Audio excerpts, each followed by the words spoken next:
What do you think, Justin?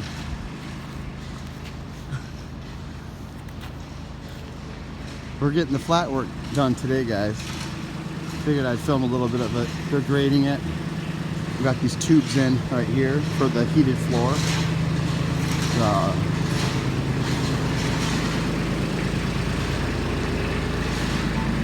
red line's the finished grade.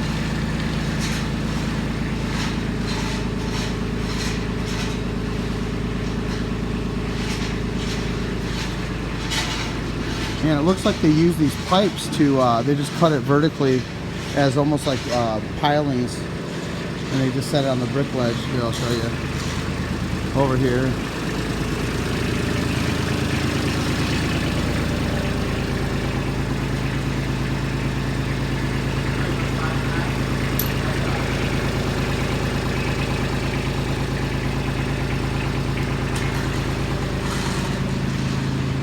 We're putting a good like 4 inches of 21 AA crushed stone.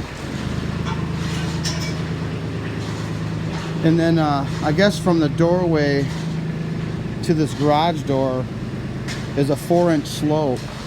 So that line marks the 4 inches. So right there. So we only have about 2.5 inches there. So we have to saw cut down in here.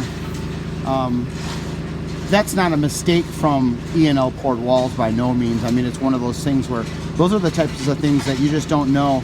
You wouldn't really want it to be way too low either. So, you know, when that's, I wouldn't consider that a mistake at all, I guess. But yeah, they have the line struck. You can see the slope, how the slope on that red line's coming down against the blue line. So it's gonna be good. I figured I'd just get some little short video on what's going on. Chris is taking the day off today. There's just going to be too much going on here. There's going to be dust going through the house. They got to saw cut that, so we're going to put tarps down.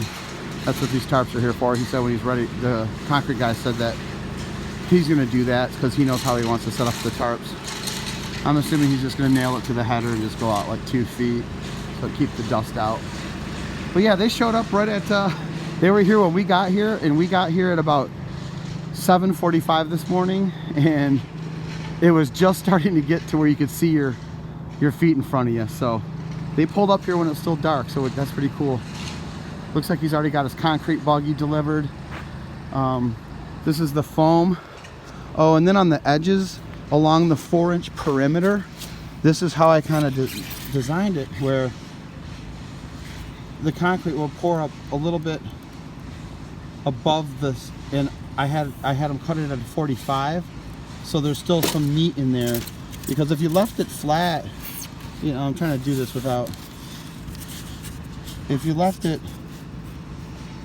down below by a 1/2 inch and it was flat across, this concrete on the top could probably chip off. But I figured if you just leave it down, the concrete it's more meatier right there, so you'd have less of a chance of it chipping. But this is for the side perimeter, because the garage is also being heated, and I'll do another video on the tubing, and the layout's not that bad. The print that you get with the tubing, I used a company called Radiant Tech, which is a phenomenal company out of Vermont.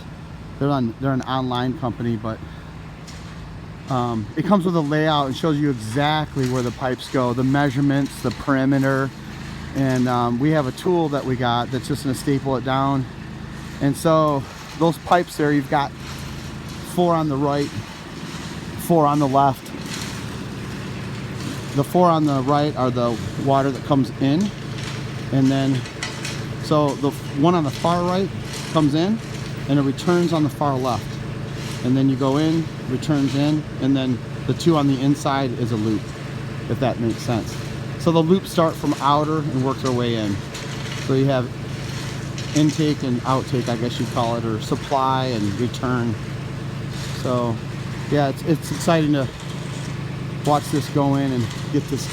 You know, this clay's super hard, so it looks like there are some spots that aren't going to have the 4 inches, but around the perimeter, some of that's like 2 feet deep in those holes. So, and they're compacting it, they're doing everything they're supposed to, so this is going to turn out really good. All right, this is Dave from Michigan. signing off.